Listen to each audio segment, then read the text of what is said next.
Let's go squirrel hunting with a flintlock rifle. Hang around.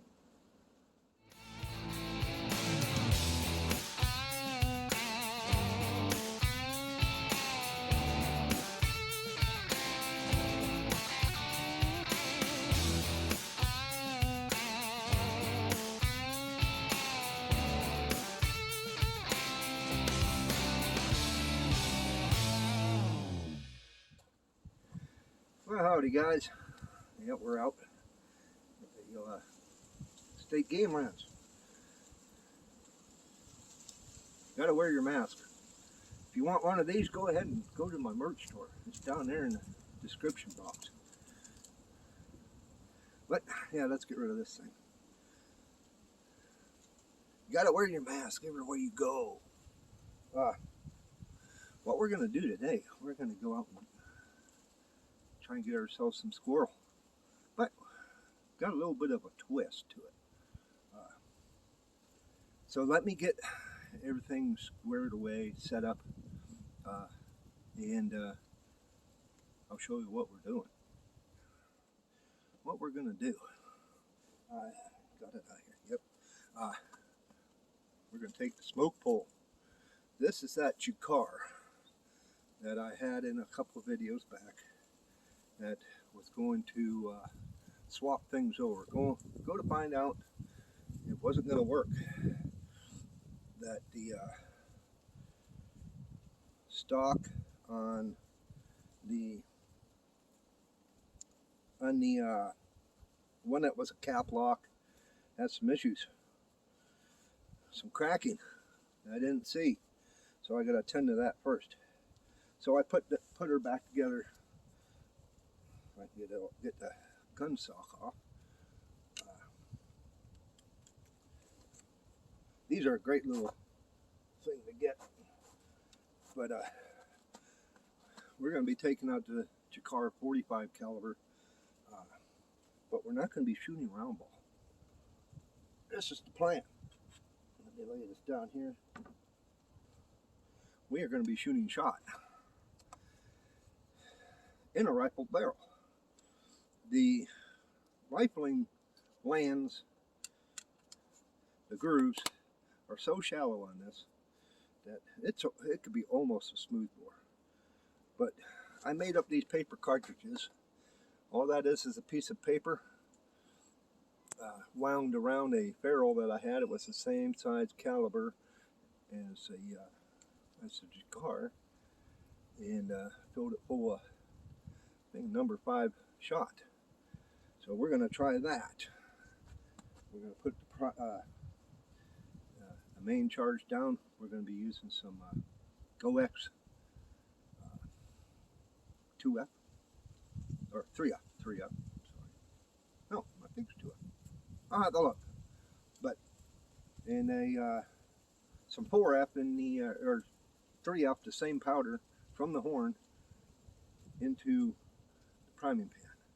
And we're going to see how this thing, how it holds up. Probably going to be only able to shoot 20, 30 yards to keep the pattern tight. But we'll find out. Hang around. The thing I'm going to do, so I'm only going to use, this is how I made this. You've seen this in a few videos back.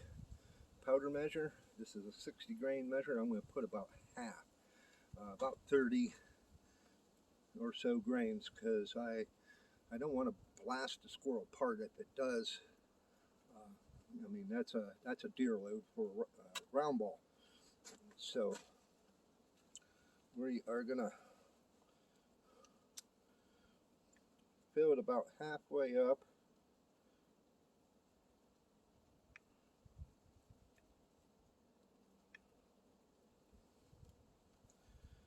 That's pretty good.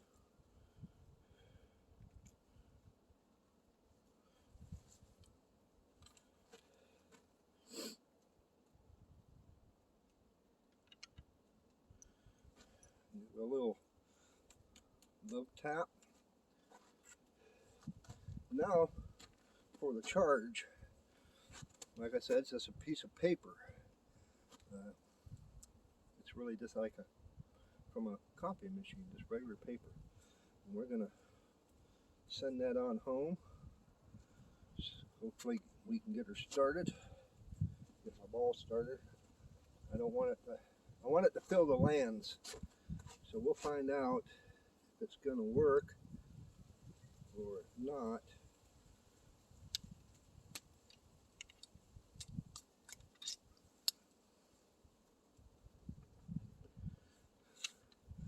Back in the day, they used to put anything down in there. Freaking rocks, glass, anything they could find.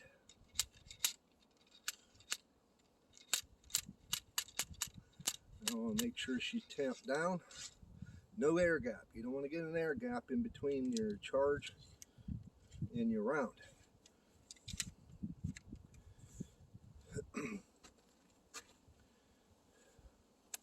I'll open the prison. That's put it on half cock, and we're going to fill the pan with the same powder, because I don't have any 4F powder that we have. I have it in this flask. Seen that when I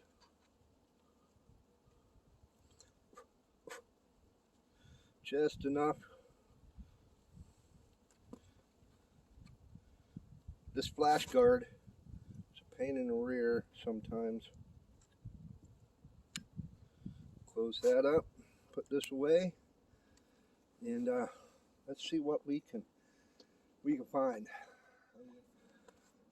Now, the one thing I am looking for while walking up the road, since I was deer hunting about halfway up to the top of that hill, off to the right, that's where I've seen those squirrels at. But the one thing I'm looking for is up in the treetops, looking for squirrel nests. That's your best chances, especially if you see 2 or 3 in the area. That's one thing squirrels like, are pines, because they shade them from the winds. There's a little pine grove just down here, about maybe 50 yards. What I'm going to do, I'm going to go down and find a good spot, sit, because that's whenever they start moving, because you're spooking them while walking through the woods. I'm going to sit a while and wait and see what happens. You know, I've been seeing a ton of deer sign. I mean, they go everywhere, every which way. There's some right over here, and it goes that way. There's a big trail I just came off of. So this would be a good chance to possibly find some sheds too. But well, guys, I've been doing a lot of walking. I'm going to take a break. We'll probably move somewhere else. But first I got to unload this thing. What I want to do is I'm going to shoot into a bank and just see. It's about 20 yards away.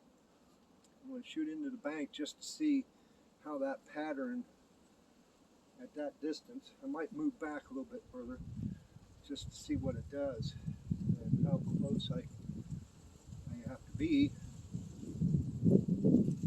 with shooting a rifle barrel. I'll set you up and then we'll go from there. Okay, we're about 20 yards, I'd say, from the bank. I'm just going to see what she patterns like.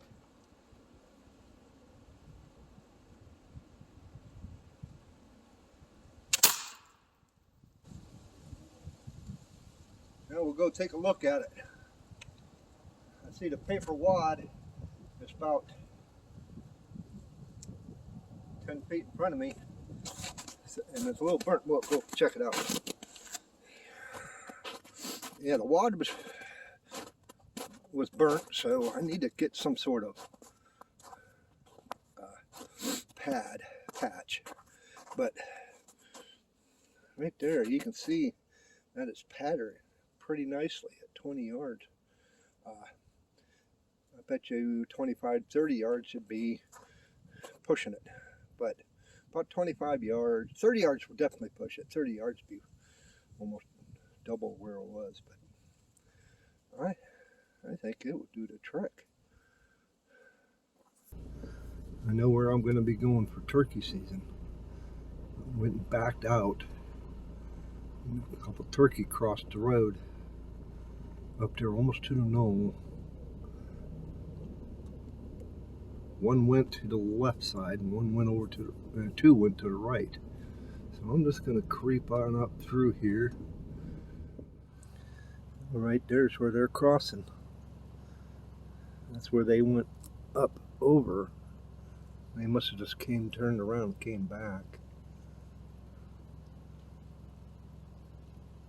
But yeah, let's go on to another spot somewhere. Okay, you can't see my head, but that's okay. What we're going to try different here is I put a wad, one of these pre-cut patches. See if I can dig one out. I put a wad down in there to kind of make a seal over the powder. Looks like that. And I'm just going to tear open the cartridge this time. And pour the wad down the tube. I should have pushed that wad down further because it's not. It's overfilling. There we go. And then I'm going to use this paper as a top wad. I used to do that back in the day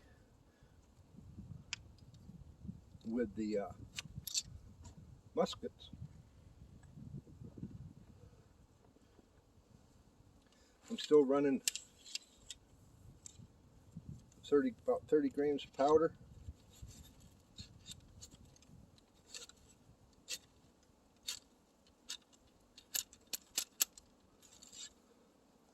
And we'll see how well this works. Now I've been sitting here for 10-15 minutes. Starting to sprinkle. So we got my lock up underneath my armpit. Just one little drop. It's on the edge of that pan or on your flint. It won't go off. If you get water that seeps down underneath the lip of a prison into the pan, it just turns your powder to mud. Like they say, keep your powder dry, pilgrim. I've got an active groundhog den.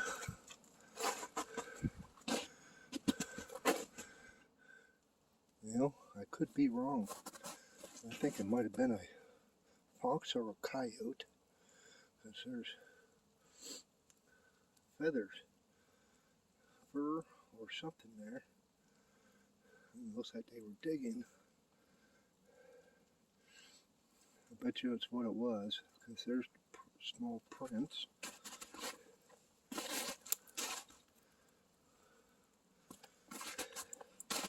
Had to been a little while ago, because they're melted away, but there's a pretty decent one in there.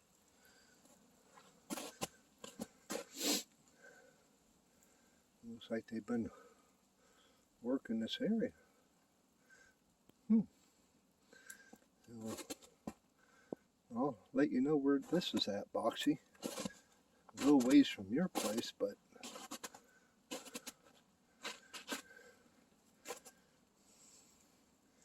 okay. I gotta find a place to sit. You know, Not sure.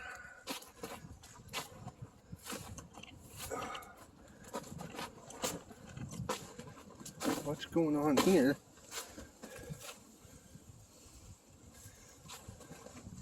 But something digging the shit out of it up here. So I'm thinking it's a groundhog. So I don't see no tracks anywhere around it. I'm not seeing absolutely no signs of track. So I'm thinking it's a groundhog that's opening up his burrow. He's sure been busy. If you like the content, why don't you consider clicking the subscription button? It's right there. Bell notification beside it. Click that, then click all. That'll let you know when I post a new video. Leave a comment. And as always, give me a thumbs up and not the finger.